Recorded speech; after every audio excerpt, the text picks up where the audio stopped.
Good evening and welcome to Tucker Carlson Tonight. We are just hours from the 2018 midterm elections, as you well know, and the noise levels are becoming almost unbearable. Suddenly everybody's shouting and posturing and trying to scare and bully you into voting for this or that candidate. It's all very loud. But pause for a second and consider what you are not hearing, what is missing from this cacophony. For starters, there is hardly a word about Russia. Remember that dastardly Vladimir Putin? And the collusion plot that hacked our democracy? Whatever happened to that? And while we're at it, how about Brett Kavanaugh? Does that name ring a bell? What about his high school yearbook and his purported teenage drinking problem and all those gang rapes he supposedly committed? What about those? Those were the biggest stories in the world not so long ago, 24/7 on the other cable channels. Those stories were going to define this election. They were going to define this entire historical era. Everybody on television told us that. And now they are just fading memories. It turns out they were sideshows. The midterm elections were never going to be fought over Vladimir Putin or Brett Kavanaugh or just about anything else we spend most of our time talking about. This election, like all elections, was always going to turn on issues that actually affect the life of the country. This year, there are three big issues: immigration, the economy, and nationalism. The first is the most obvious. Immigration determines who lives next door to you. It determines who works in your office, who chooses your leaders. There is nothing more fundamental in any country than the question of citizenship. Whatever Donald Trump doesn't know, he definitely knows this. He's been talking about immigration for 3 years now. For all of that time, official Washington has been trying to make him stop. The way Donald Trump has been conducting this campaign, attacking brown people, making up stories about possibly George Soros funding caravans that are still, 800 miles away to try to scare white voters. In other words, shut up, racist. But Trump will not shut up. So they have changed tactics. The new line is, immigration doesn't really matter. The threat is hyped. Only dumb people and bigots care about borders. By the way, parties of both sides seem to believe this. Paul Ryan's office let it be known to Politico this morning that the Speaker of the House begged the president last night to stop yammering about this caravan from Central America and start talking about something important like Paul Ryan's tax bill. That's preemptive blame shifting, obviously. If Republicans lose tomorrow, Paul Ryan can point the finger at Trump rather than accept responsibility for not funding the wall that voters said they wanted. But it's also a ludicrous position to take because it's untrue. Immigration does matter. If, for example, Arizona and Texas go to the Democrats tomorrow, immigration will be the reason. Those were Republican states until the population changed. So no matter how much you lie about it, immigration is inherently important, and voters understand that. If you want people to stop worrying about the border, maybe you should secure the border. Then it won't be an issue. But people are also worried about other things that Washington doesn't notice or think is important. Here in Washington, the economy is synonymous with the stock market. Markets have boomed for 10 years. There are entire cable channels devoted to chronicling that boom. Here in Washington, the assumption is that the economy must also be booming. But the truth is that after a decade of stocks going higher, the effects, the positive ones, are still not very obvious outside select zip codes on the coasts. In Middle America, many young people understand that they will almost certainly make less than their parents made. That is a reversal of the American dream. They know they won't be able to buy cars or houses. They're not getting married. They're not having kids. Our current economic system makes it more difficult than ever for families to form. Our middle class is becoming unable to reproduce itself. Washington should be absolutely panicked about this. It is the most basic sign of failure, their failure. But nobody in either party seems to care. Their answer is just to import new families from other countries. So maybe it's not so surprising that young people say they like socialism, because what we have now is not working for them. And unless we fix it, we may get actual socialism, which will be a disaster. And that leads to the third issue of this election, which is nationalism.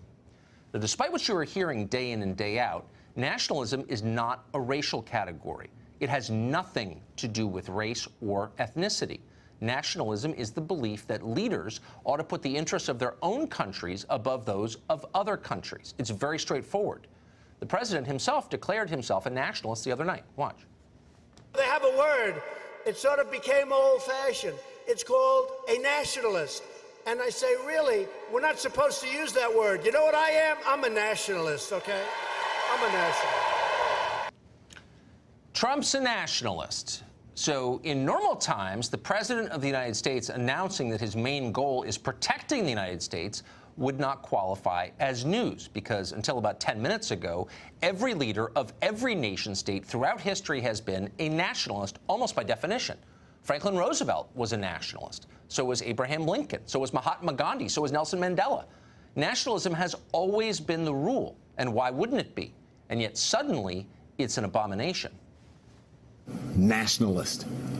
Use that word. We're going to talk about that word tonight. It is a favorite of the alt-right and is loaded with nativist and racial undertones. And globalist, well, globalists have been used as a slur of sorts, sometimes even against those in the administration, often with anti-Semitic overtones, which has happened to make the president come right out and embrace nationalism openly and claim that mantle.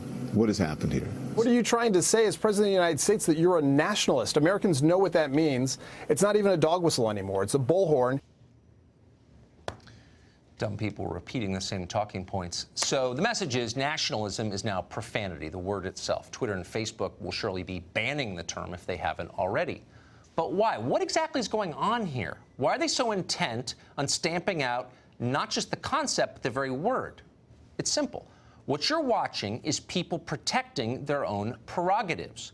Globalization, which is the opposite of nationalism, has caused an enormous transfer of wealth from the American middle class to what we used to call the third world, to other countries. American factories closed, but the jobs didn't go away. They just went to other countries. Now, some Americans got very rich from this. Many others got poorer. That's what happened. Rather than admit what actually happened, though, the people who got richer are trying to make the people who got poorer shut up and stop complaining about it. A borderless world has been hugely profitable for them. That's why they support it. Nationalism is their kryptonite, so they must stop it. So they scream racism and hope that nationalism will go away. Will it go away? Probably not, because the core idea is appealing to people in all countries over all time. People want leaders who are, above all, on their side. They always have wanted that. They always will want that. That's what we know. What we don't know is what's going to happen in the elections tomorrow. We won't even guess. Nothing would surprise us. But we know what the real issues are because it's obvious. And we're going to spend the next hour talking about those issues. We're going to begin tonight on immigration with Ann Coulter. She's the author of Resistance is Futile, How the Trump-Hating Left Lost Its Collective Mind. Ann Coulter joins us tonight. Ann, thanks a lot for coming on. Sure. So you saw this piece in Politico today, not that you're cruising Politico, I'm sure, but it kind of stuck out. And in it, a background source informed Politico that Paul Ryan has been trying to stop Trump from talking about immigration because it's irrelevant, it's a peripheral issue. What he really ought to be talking about is Paul Ryan's great success with the tax bill that became law. If this isn't preemptive butt covering, I'm not sure what is. Beyond that, it's just so completely wrong. I'm so happy Trump has taken over my party. No, that's the old loser Democratic, or rather Republican Party, running on tax cuts. I mean, half the country doesn't even pay taxes. You know that running on the economy is a loser because, for one thing, all of the left-wing commentators are saying Trump should be talking about the economy. Please talk about the economy. Don't talk about immigration. Number two, the only argument from their side that you just played, I guess from Joe Scarborough, was to accuse people who are opposed to dumping millions of poor people on the country, driving down the wages of the working class and Joe Scarborough's maid, is to claim racism. You know, the left is so lucky that the poor countries to the south of us are Latin American countries, and we're not taking in, like, Poland's poor, or you know, Eastern Europe's poor, maybe gypsies. I don't know if he would consider gypsies darker, browner than us. It has nothing to do with race until they make it so. So you're saying that if we were taking in, wait, just to be clear about what you're saying. So you're saying if we were taking in Eastern Europeans, then the left wouldn't get to claim racism. They'd have to think of some other reason. Yes, no, our objection is dumping lots of poor people on the country is hurting the poor people already here and the working class already here, the low-skilled workers already here. I'd like to know how many of these, of Joe Scarborough's beloved brown people, live in the houses near him as opposed to come to clean his toilet and pool. The racism argument is, okay, I don't have an argument. But are you struck by how much of, so there's a real economic argument, I think, to be had, which I would welcome having any time with anybody anywhere, over the effects of immigration and globalization on the country, and I think we should have that debate. But they short-circuit that debate by attacking the motives and character of the people on the other side. But does it strike you that they're doing it in order to protect their own pretty good deal that they're getting, their prerogatives?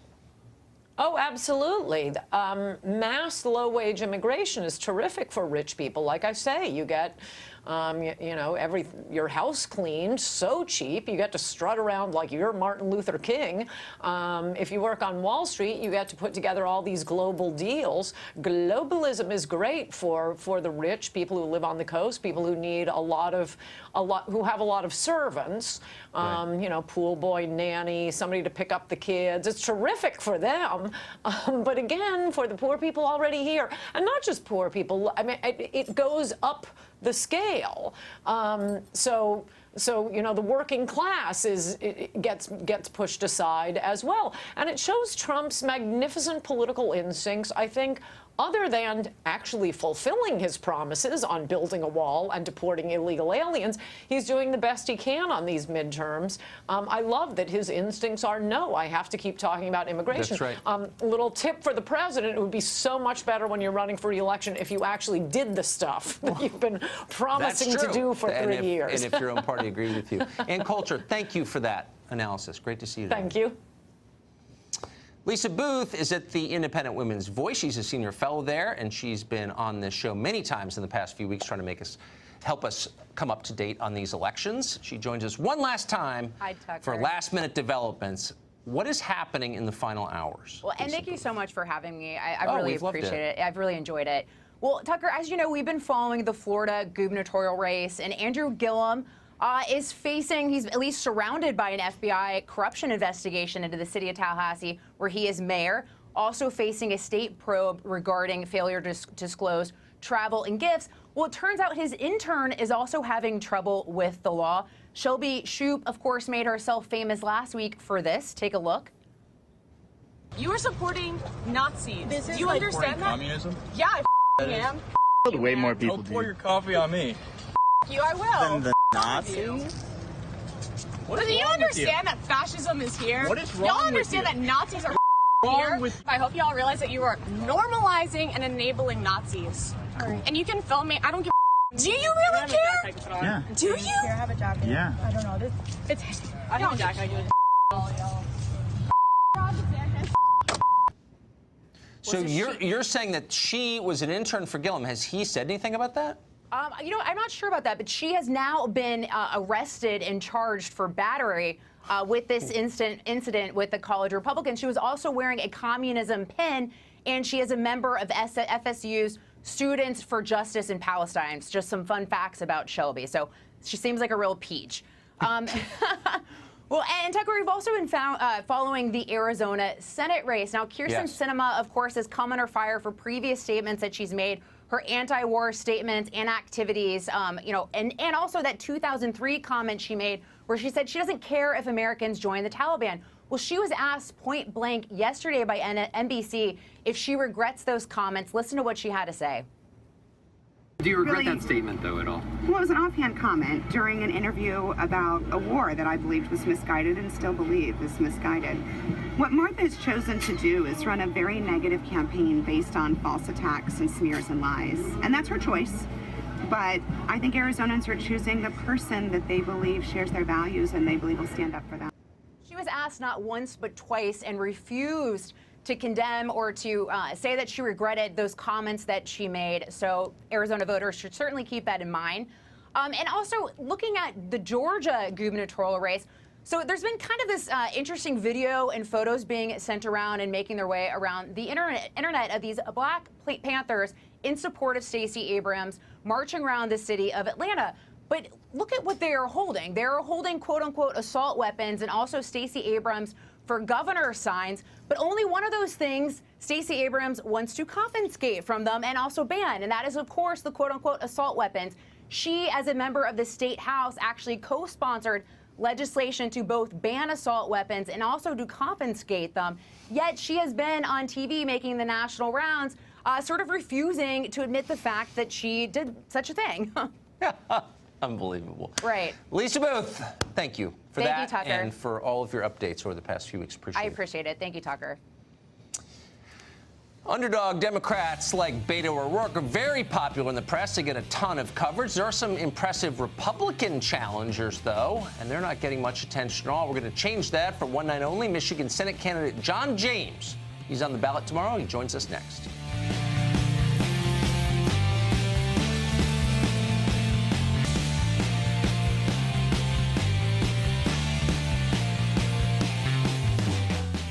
John James is a Republican in Michigan. He's challenging Democratic Senator Debbie Stabenow in the state. He's 37 years old. He flew helicopters during the Iraq War.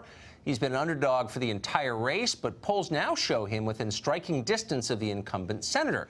You'd think all of that might make a compelling news story, but the press have largely ignored James while turning Beto O'Rourke into a national celebrity. He's our Bobby Kennedy.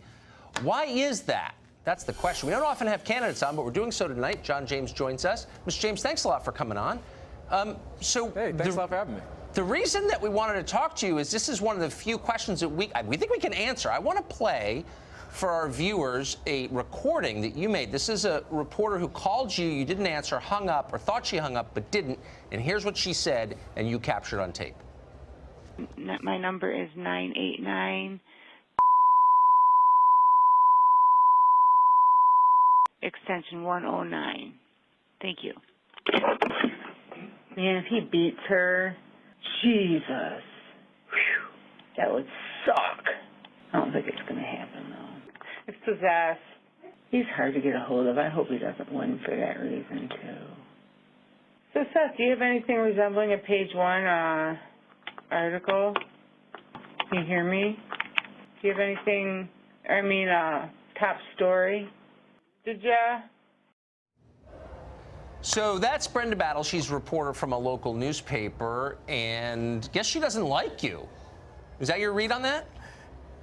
I would say so. I would say so. I think this is just kind of the indication that you're getting, the uphill battle that many of us are facing, because a lot of the bias that we're seeing out there is just not fair for those who share different opinions than some in the progressive liberal media.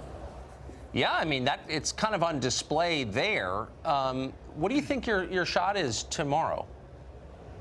Well, we've closed the gap by the grace of God in our grassroots army. The excitement here is amazing. We're actually in the next room. We have a rally going on with a couple hundred people back there who are fired up about getting out the vote here in Michigan. But I'll tell you, we have the energy because people are sick and tired of being condescended to and the ineffectiveness and hyper-partisanship of Debbie Stabenow. People want a combat veteran who understands what it takes to take care of our veterans and keep this country safe. People want a business leader who understands how to create jobs in the real world.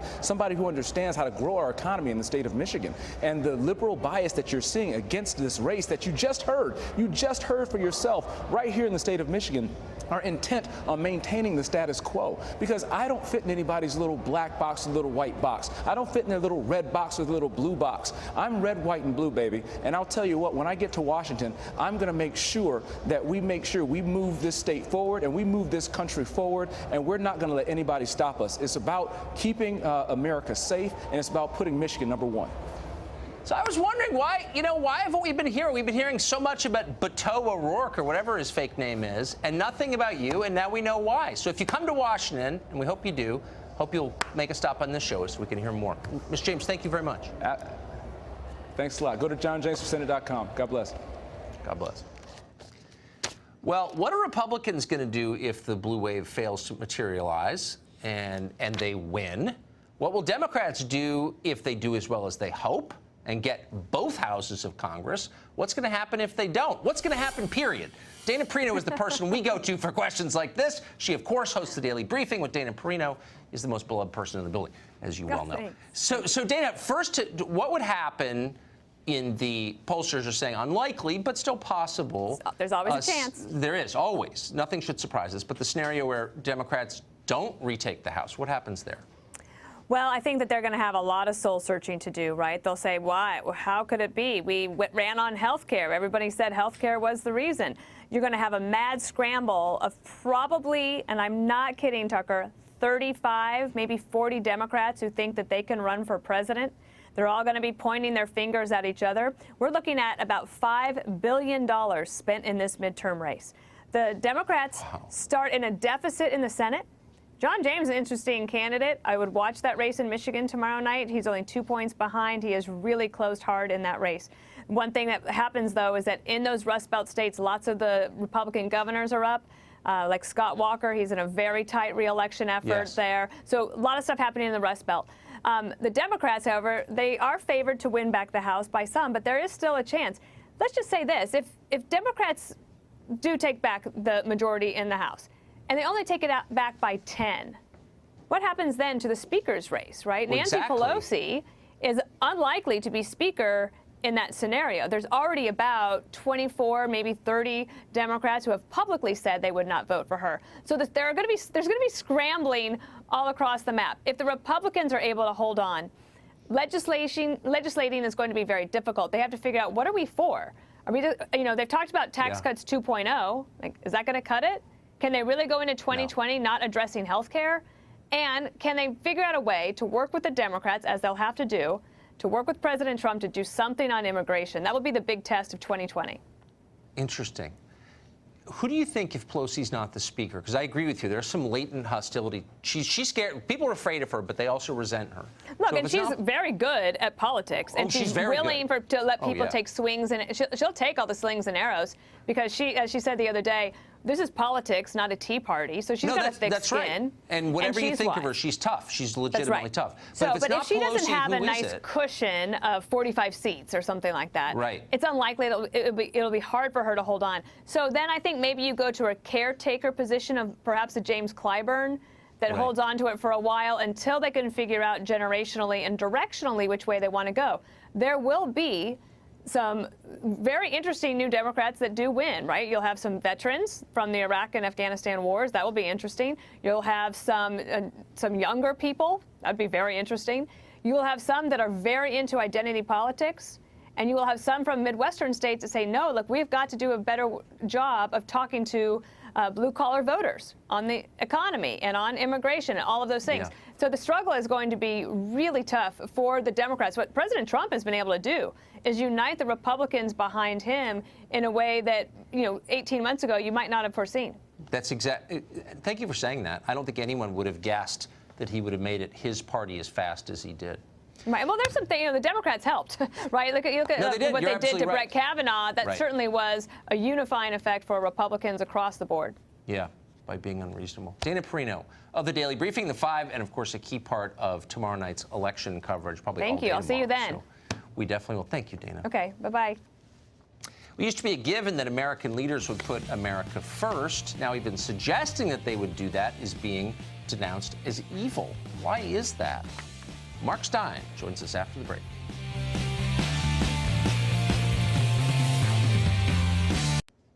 Every great president in American history was a staunch nationalist, probably the worst. Woodrow Wilson was an avid globalist, and it's not surprising that he got us into the single most pointless war in history. Over 100,000 Americans died in the First World War. Despite that, American elites tell us that nationalism is bad. Only globalism is morally acceptable. They say this because nationalism is racist, they claim.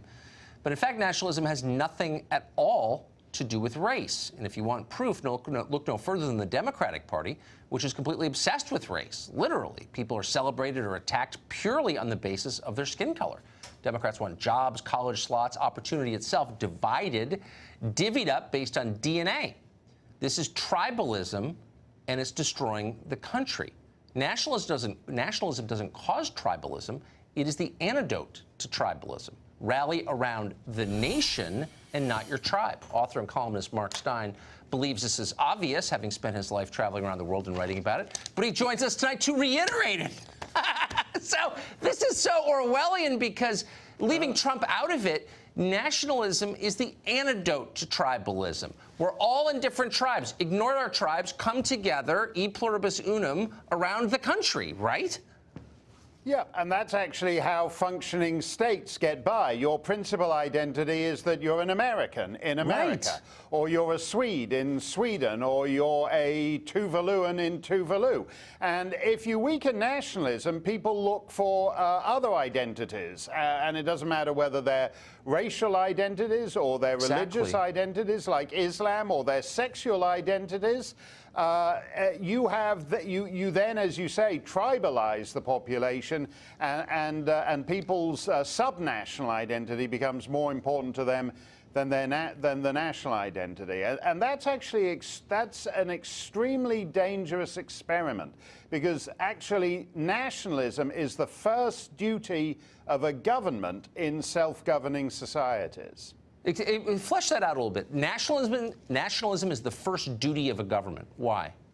Yes, because without it, there's actually no point to being able to elect your leaders. They have a duty to take care of the people they represent. So when you have a situation which is, you said putting Trump aside, but let's move him back just for a moment. A couple of years ago, people switched on the television and they found that the mainstream candidates of one party were talking about boots on the ground in Afghanistan or Libya or Yemen or wherever's next. And the other party's plan is it actually wants Afghanistan and Yemen and Libya and everyone in those countries to come and move to America to solve, as you were saying earlier, the problem of that they've caused of later family formation. Because Americans can no longer afford to form families and have children as young as they used to. The Democrats and half the Republican Party want to bring in foreigners to be a kind of permanent peasant class, reproducing at the rates that they think are necessary for the economy. These are all insane. So, I mean, sometimes that's made absolutely explicit. Angela Merkel in Germany brought in 2 million young Muslim men to be the children that Germans didn't have for themselves. And this is an economically defective way to organize any kind of society. Exactly. And it's also an abandonment of your core responsibility, which is to your own people, which is the core of nationalism. Mark Stein, I don't think anyone could have said it better than you just did. Thank you.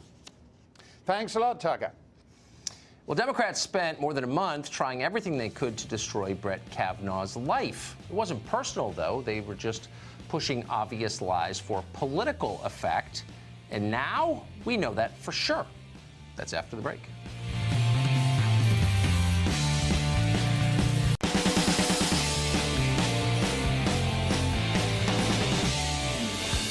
Well, last month, Democrats claimed they were absolutely certain that Brett Kavanaugh was a rapist, likely a gang rapist. But now that he's on the court, they have revealed what we knew all along, that they didn't know that. They didn't care if that was true or not. They only cared about saying anything they could to keep him off the court, no matter how libelous and absurd. Last week, one of the accusers of Brett Kavanaugh admitted to the Senate Judiciary Committee that she, in fact, made up the rape allegation against him. Senator Chuck Grassley has asked the Department of Justice to investigate that person. Tammy Bruce is a radio host and president of Independent Women's Voice, and she joins us tonight. Tammy, you'd think that there would be people who make a living protecting women who would say, wait a second, this is a big deal. You know, you should always admit when you're wrong. But I haven't heard anybody talk about this story, and certainly no one on the left. Why? Yeah, look, it's not only are they not admitting that they were wrong, but the argument could be made that they knew from the start, right? So this was a political stunt.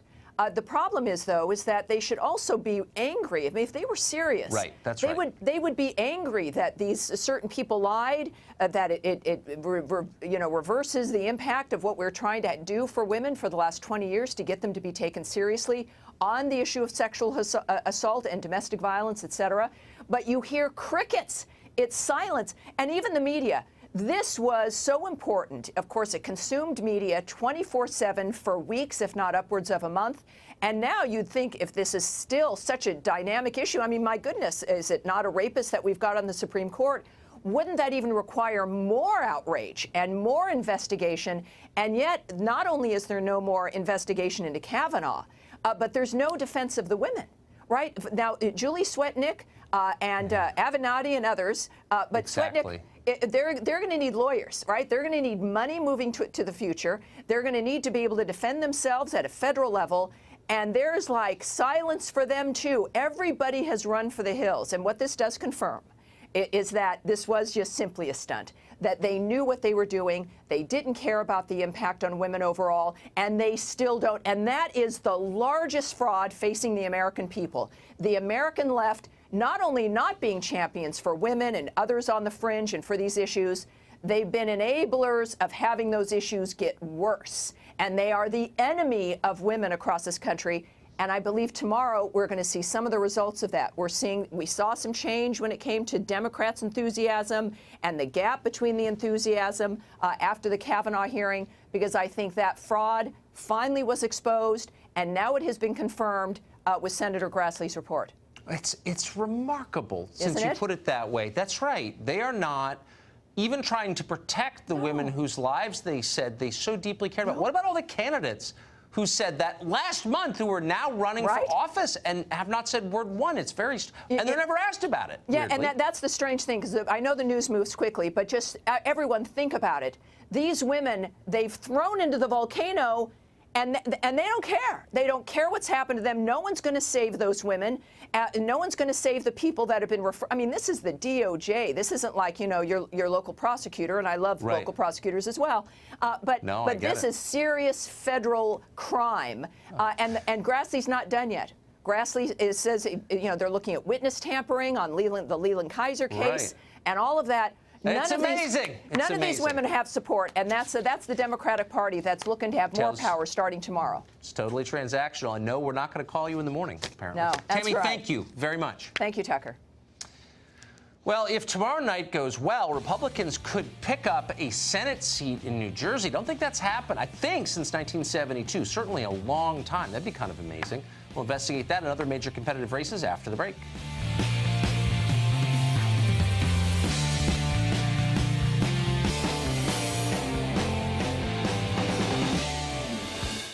It's been an awfully long time since a Republican has been elected to the Senate from the state of New Jersey, but thanks to the obvious personal corruption of Senator Bob Menendez, it could actually happen tomorrow. Seth Barron has been following this from the beginning. He's an editor at City Journal and a frequent guest on the show. He joins us tonight. Seth, do you think this really could happen? Well, there's a shot. There's a shot. I mean, it's a disgrace that Bob Menendez is in the Senate to begin with, and it has been for years. When he was appointed in 2006, the New York Times said it was a real disappointment. And the New York Star-Ledger just urged everyone to choke on it and vote for him. People know that he should not be in there. This is a guy who was who came up through the Hudson County Democratic machine. Yes. He's I mean, this is where the Meadowlands are, Sea Caucus. This is the guy who knows where the bodies are buried. Metaphorically. He has a great deal of corruption in his whole story. He just was, found, there was a hung jury in his federal corruption trial for accepting dozens of trips to the Dominican Republic and Paris from a well-connected ophthalmologist for whom he did all kinds of favors. Yeah, it was pretty sleazy. So if you had to rate this in 30 seconds, the likelihood, where would you put it? I'm sorry to put you on the spot, but I'm interested. No, that's fine. In the last day or so, apparently the polls have opened up for him a little bit. So it seemed like it was close. Now the experts are saying that his lead has widened. But there's a lot of problems with this guy, and his opponent Bob Hugin has been putting a lot of money into ads, focusing on Menendez's corruption and his dirty dealings. So. We'll see. I would say there's maybe 60-40 that Menendez keeps That's pretty amazing in the state of New Jersey. We will save the tape. Seth, thank you for that. Thanks, Tucker. Republicans also hoping to unseat incumbents in Missouri and Indiana. For the latest on those races, Trace Gallagher joins us. Hey, Trace. Hey, Tucker, the fact that President Trump made his second visit to Indiana in less than a week is a good indicator the GOP believes Republican challenger Mike Braun has a genuine shot at knocking off Indiana's incumbent Democratic Senator Joe Donnelly. The Real Clear Politics average has it a dead heat, with Donnelly at 44.3%, Braun at 43%, though the latest Fox News poll has Braun down by 7 points. But the Indianapolis Star newspaper says people waited in line for hours in Fort Wayne to get in to see President Trump's rally. Lou Holtz, a man who was also beloved in Indiana for his 11 seasons coaching Notre Dame, spoke as well tonight. But listen to what the president said. Watch. Tomorrow, the people of Indiana are going to send Mike Braun to the U.S. Senate to keep America's economic boom surging full speed ahead.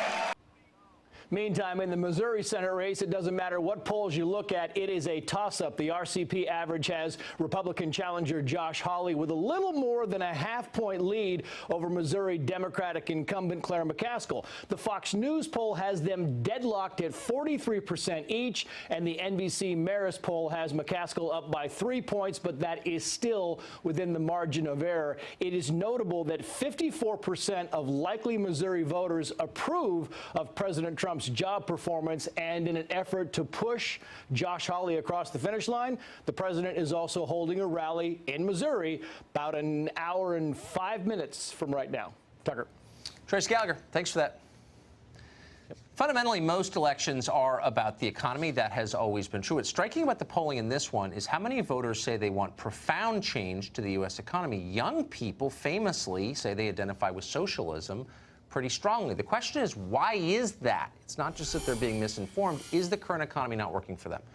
Mark Blythe is a professor of political science and international public affairs at Brown University in Providence, and he joins us tonight. Professor, thanks for coming on. So my theory, and I think it's right, is that a lot of young people say they want real economic change because the current economy is not working for them, and the boom that we're seeing in markets isn't reflected in the economy they experience. Do you think that's true? I think there's definitely a lot of truth in that. What a lot of your viewers will obviously feel themselves is that they're working harder constantly, but at the same time, while there's lots of employment, lots of jobs, no one's saying this economy isn't good, it's not really showing up in wages. And that's been a story that's been going on for a very long time now, all the way back to the late 70s, in fact.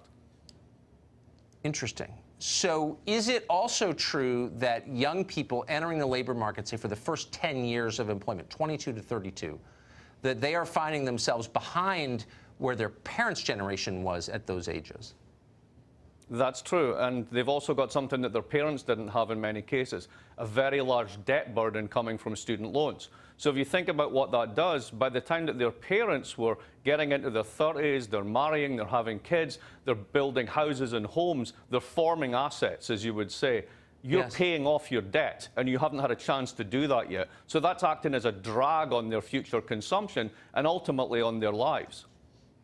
What I don't understand is why this isn't causing alarm bells to go off. If your young people can't form families, by definition, your society will become less stable, but nobody seems to care. Why is that?